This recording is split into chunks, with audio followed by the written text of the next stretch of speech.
நீங்க ஒரு விவசாயியா வந்து ஒரு பட்ஜெட்டை பார்த்துருக்கீங்க. விவசாயியா பட்ஜெட்டை பார்க்கும்போது உங்களுடைய அது அவரை கேளுங்க.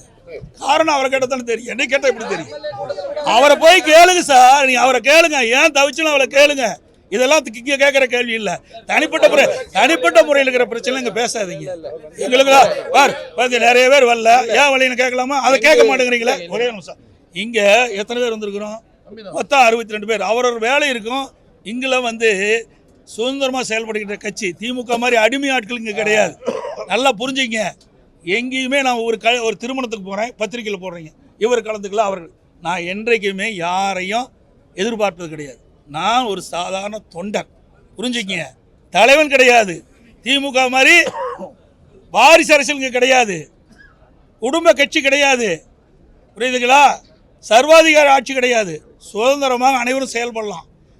எங்கே வேணாலும் எப்படி வேணாலும் போகலாம். யாரும் கேட்கறதில்ல. எங்களுக்கு ஒரே எதிரி திராவிட முன்னேற்ற கழகம் தான். அதைத்தான் நான் ஏற்கனவே தெளிவுபடுத்திட்டேன். மற்ற கட்சியில் எங்களுக்கு எதிரியே கிடையாது. அதே போல் எங்களுக்கு இருக்கிற உறுப்பினர்கள் சுதந்திரமாக செயல்படுறாங்க. எந்த தடையும் கிடையாது. எந்த கட்சியிலும் இப்படிப்பட்ட சுதந்திரம் கொடுக்கல. அதிமுக சுதந்திரம் கொடுக்குற. ஏன்னா நாங்களே இவளோடு இருந்து பணியாற்றியவர்.